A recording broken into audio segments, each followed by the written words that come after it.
You're listening to Maximum Medicine Radio with host Doc Martin.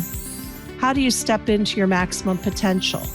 How do you connect your spiritual drive with your physical path? Get ready to meet the maximum you the world needs on Maximum Medicine Radio with Doc Martin now. What if being right was actually wrong? I have so many patients who have to be right, and they may not even see it that way. But being right means that they hold on very strongly to their belief. They hold on very strongly to an idea. Sometimes it comes along as, well, I can't do that because I always react to medicine, so there's no way I'm going to be able to take this medicine. Or, oh no, I have this and that diagnosis because my mother has it. Or, I have this or that, and that's just the way it is. When you hold the energy of being right, on one hand, you can feel the power and the confidence in that. You can feel the righteousness. But I think, on the other hand, is a much stronger element to put it out of balance. I think it far outweighs the good you might feel from being right. When you are right and righteously right, you have set up a block, walls. You have boxed your perception in. You are seeing only in a narrow window. In shamanic training or shamanic concepts, if you look through the concepts following Carlos Castaneda's teachings, there is an assemblage point. The assemblage point is a point in our energy field that, for example, the window through which you see the world. And if you consider the world to be 360 degrees around you, your assemblage point is fixed. It's one small region through which you see the world. And intellectually, you could understand that outside of that is a lot going on. So much potential, so many possibilities. So one of Carlos's strongest teachings was to teach his students to shift their assemblage point. When you shift your window of perception, you allow all kinds of possibilities in. So if a patient says to me, oh no, I couldn't take that medicine because I always react, then I might say, well, what if you didn't react? What if this medicine was the perfect fit to get your blood pressure down? In other words, what if you were to look out the window in a different location? The other thing that I find that is very limiting about being right, besides keeping your perception in a very, very thin, narrow window, is that it often comes with a superiority. Well, I'm right and therefore they're wrong.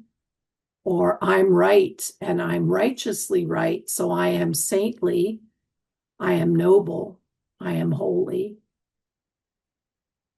And it comes many times with underlying rage.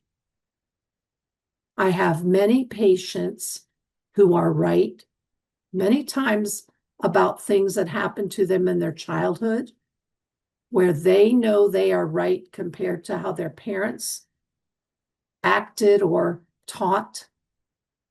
And they are holding on to that independent belief no matter what. But the story behind it is it comes many times with anger. And I'm the first one to tell you, anger does not heal your cells. You can have anger coursing through you, and it may fuel your forward motion. It may fuel your power and momentum in the moment. But it comes at a cost of toxicity to your cells. If you consider the teachings on the other end of the spectrum, the teachings of forgiveness and gratitude, those energies actually bring the flow of good juju through your cells. And many of the new thought people who teach in new spirituality will tell you that we're talking about different vibrational status, with the assumption that a higher vibrating status, such as love, gratitude, forgiveness, is much better for you than lower vibrating status of anger, of pride. And so when I tell you that being right all the time may not be healthy for you, that's what I mean. We are oftentimes the worst in connecting and being one with the cells of our body. Everything we have nowadays is so directed outwards that we often forget that the physical form that is carrying us forward, the cells that make up our organs, are being flooded with the emotions from the thoughts that we carry. And if you were to sit in a meditative way, in a peaceful way, in a quiet time, and send particular thoughts through your system, I think you would see that a thought of compromise, a thought of, okay, well, I don't know, and a thought of gratitude, tolerance, love for someone else feels good. And then alternately, you send those thoughts of, I'm right, I know I'm right. And underneath that is, and of course, they're wrong. That probably doesn't feel as good. And your cells thrive when the harmonious life force rushes through them. And you channel that harmonious life force by opening your window of perception and of allowing possibilities that you did not previously hold. You may not have believed that you could heal. You may not have believed that something could actually be a different way. So that's when I say to you, do you have to be right? Could you not be right? Could it really be something else? Could the truth exist in a different window of perception? Now, I know, especially if you're growing up with stern parents and teachers and adults, that the way they talk to you, to say I'm wrong comes with all that baggage. So instead of me telling you to try not being right, let's not say, well, then that means you're wrong. Let's think of it a different way. Let's say instead, I might not be right. The truth might exist in a different window of perception. And in that different window are possibilities for my life to be bigger, better, expanded, more healthy, more alive. One of the things that I think about often, especially, and we talked about it in the video on GLPs, I think about how did our humanity, especially in America, have so much obesity? And what are the energetics in that? And I think of those energetics that being more solid of a form was necessary. And just hear me out. Theory, have no proof. I might not be right. That solid form could assist our grounding as the universe and planets and solar system and Earth are evolving. And we know how topsy-turvy the energies are. We know how tumultuous things are. What if that solid form kept us grounded? And I think perhaps that is what occurred. And because maybe we didn't have right at our fingertips other practices that could ground us in a spiritual sense without having to ground us in a physical sense. And that's kind of a theory I've got working about obesity and body shape and type. But underneath, and I've seen this in many patients, particularly many who are overweight, there is a rage against maybe even having been told what not to do. And that comes with a righteousness of, I'm going to do it my way. I'm going to be who I'm going to be, and you're not going to stop me. I'm going to be righteously right. But the cost is pretty high. Because if that energy spills into becoming obese, the cost is high, not only from a medical standpoint, but from a society standpoint, and from the fact, if I look at this energetically, that you are locked into a form, into a solid density, and those energies coming in through the windows of alternate perception cannot penetrate. Now, I can see that from a self-protection point of view, you might want your energy field to not be penetrable. So, and remember, you are free to pick and choose. Turn it around to think about being penetrable for the things you want to allow to come in to your reality.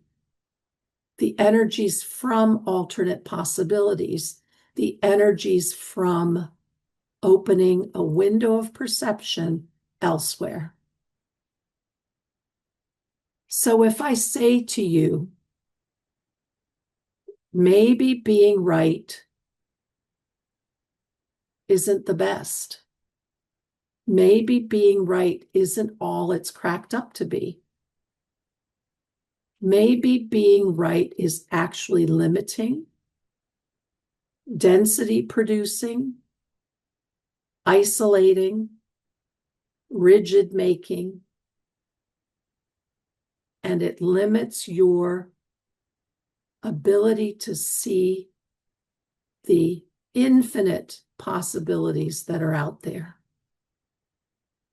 And if we're going to evolve, and I talk about this on the micro with my patients, because changing a health parameter is an evolution.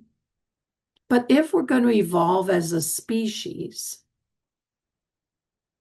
then we need to be able to shift perception. We need to be able to loosen up our density. We need to be able to let go of that righteous need to hold our position no matter what, because we need to open, we need to let in new things, and we even need to learn how to connect again to others who may not be exactly as we are. Our upcoming evolution, our ongoing and continuing evolution is very much dependent on us as creative beings, as beings who can activate the highest possibilities, as beings who can see other realities and then make them part of our current collective reality. And I'm going to argue, and I hope that listen to me, I hope that I've convinced you. Well, no, because I don't have to be right. But I think this is interesting thinking and maybe something to talk about, something to take in yourself and see what parts of it resonate with you. But that righteous need to be right, that often comes with rage, often comes with intolerance, and often comes with limitation, with an inability to shift, an inability to transform, and it's not really going to help our evolution. So maybe we don't have to be right. Maybe there's another way. Maybe. Who knows? Let's try it. Let's see. And when we open and let those possible energies, let's try it, come through us, we will expand and we will evolve. And that is, in my opinion, really, really good. So let's be good, let's expand, and let's not be right. You've been listening to Maximum Medicine Radio with Doc Martin. Tune in next time while the doc talks health, spirituality, and the impact your beliefs have on every part of who you are, body and soul. Doc Martin unpacks the challenges we face as human beings. To learn more about Doc Martin and Maximum Medicine, visit www.sharonmartinmd.com.